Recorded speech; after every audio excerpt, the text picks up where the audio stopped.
And this is 24 DCCR 1914. Mr. McCorvey is charged with theft of property, and what is the announcement? Judge, this was the one that was taking a while. We had to get some things from a probate court, which we did by the last setting. Right.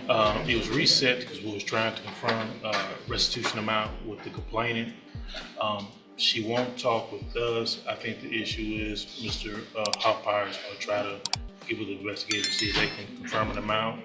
Because basically the restitution was going to resolve the... Right. Correct, Judge, and the notes, according to Mr. Hoffbauer, are that based on that probate order, just a very short conversation with the complainant. Now, we have that transcript, should get us to a figure that should be able to resolve.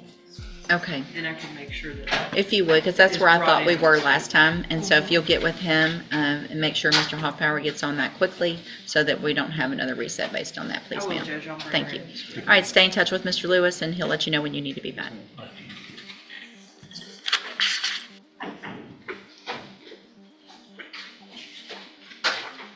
Good morning, you're Ashley Sanders. This is 24 DCCR 1650. We were waiting on audit. Where are we? Judge, I'm happy to announce, thank you for the court being so lenient with us and resetting this a few times. Mr. Wimberly is actually here this morning with his client, my complainant. They did send me some documentation just right before docket. He's also indicated that his office is this week making notebooks for Mr. Kelly and myself and having everything scanned in.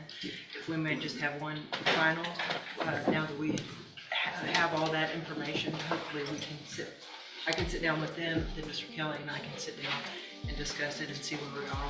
We'll be ready to finally announce next time, but I did want to confirm we have all that documentation, or Okay. it should be to me this week. All right. Thank you, Mr. Wimberly. All right, so what I'm going to do, And if you want to go ahead and put it on the trial docket, Judge, no. I certainly would understand. Yeah, no, I just want to, let's see. My only concern when I hear notebook is... That's what I'm kinda thinking as notebook well. we're talking about. Yes, sir. We'll be about that thing. Okay. With all the text. So why don't we do this? When we come back next time, I want it all done and I want an answer. And so what I'm going to do is reset it to the 1st of January. That should be about a 60-day, a little more than that. I want everything hopefully turned over this week. That gives you an opportunity. So unless there's something else that comes up, I want it all gone through in an announcement at the next court date. Yes. Okay? All right, you're free to go. Thank you, sir. Thank you. Thank you, Mr. Kelly.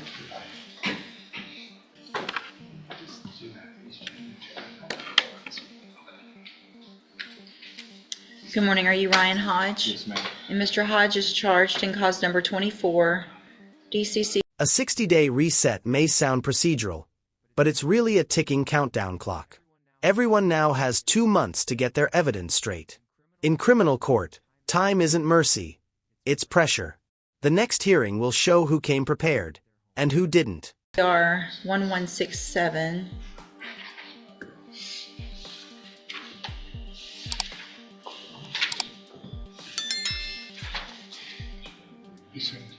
With the third-degree felony offense of evading arrest or detention with the use of a vehicle. The indictment alleges a prior burglary from 2015, and then also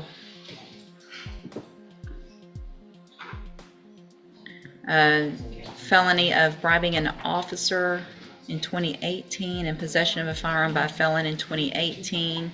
We had reset that as well, some other stuff as well. Those are out of state. Yep. So what that means, though, is for punishment purposes, if Mr. Hodge, if you're found guilty by a jury, you would be considered a habitual offender, which means your minimum punishment, if you go to trial and are found guilty, is 25 years in prison, up to 99 years or life in prison. And now things escalate. Meet Ryan Hodge, facing a habitual offender enhancement in Texas.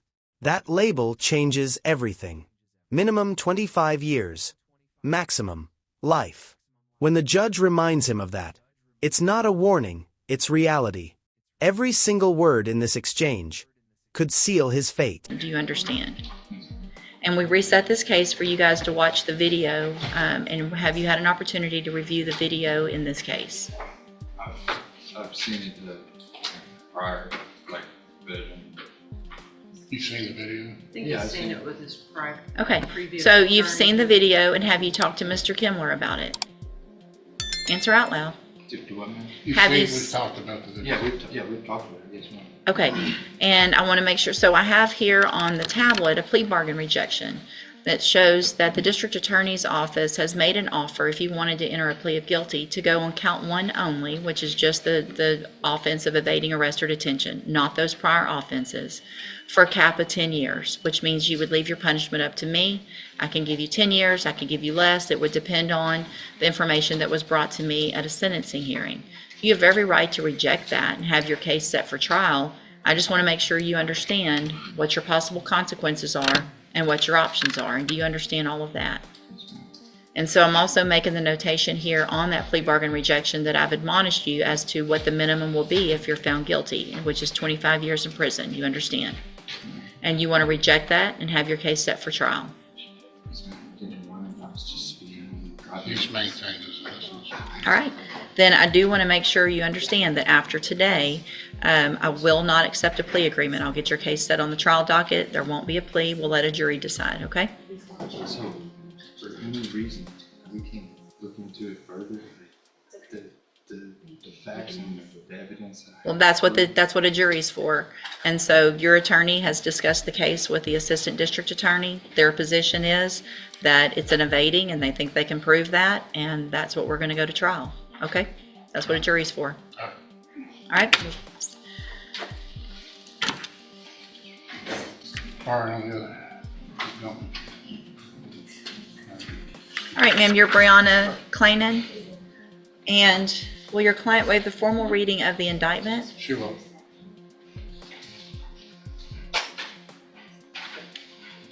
Ms. Clanan, in cause number 25, DCCR 0446, you're charged with a third-degree felony offense of evading arrest or detention with the use of a vehicle from March 8th of 2025. And how do you plead to that charge?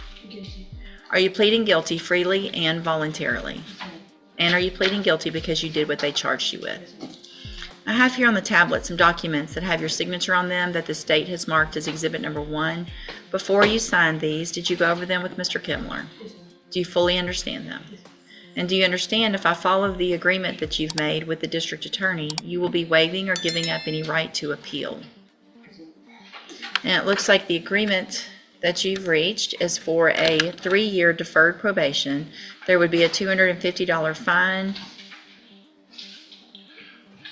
I'll explain my scribbles, Your Honor. Oh, that's CCCR. There would be Yes, a there's dismissal miscommunication, in cause number 25 CCCR 1119, and this will run concurrently with 25 CCCR 1053. 1053. Is that your understanding? There should be another misdemeanor. It was refused. Oh, refused. And what are those The cases? dismissed one is resisting arrest, and they're all connected to this, Your Honor. Mm-hmm. The dismissal is a resisting arrest. The case to be pled is a DWI. Okay. All out of the same criminal episode. Let me look at something real quick. Oh goodness, I can't see that. If I test you this morning, will you be clean? Be honest. Have a seat in the jury box. Have a seat in the jury. Have a seat in the jury box. Let's get you tested. If the court is willing to accept it after the PSI. Okay, and she'll waive the formal reading of the indictment in each. Yes, Your Honor. So, Ms. Randall, in cause number 25, DCCR 0246, you're charged. That moment right there. A turning point. The judge just ordered an instant drug test. No delay, no excuses. In court, your demeanor matters just as much as your record. One hint of dishonesty, and a plea deal can crumble in seconds. With a state jail felony offense of theft of property with previous convictions. And that one's from November 21st of 2024. The indictment alleges you were previously convicted of theft April 4th of 1984 and April 11th of 1985, both misdemeanors, which would get us to this state jail felony level.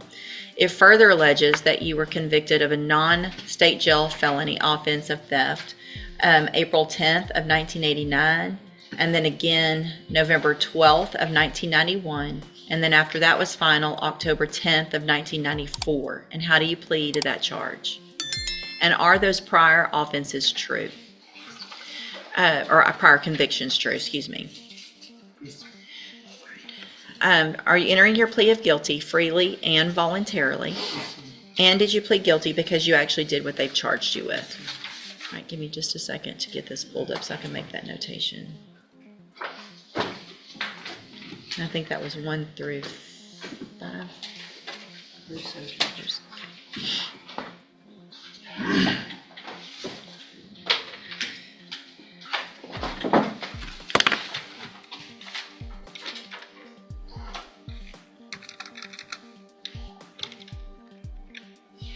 Five or six, depending on how we want to look at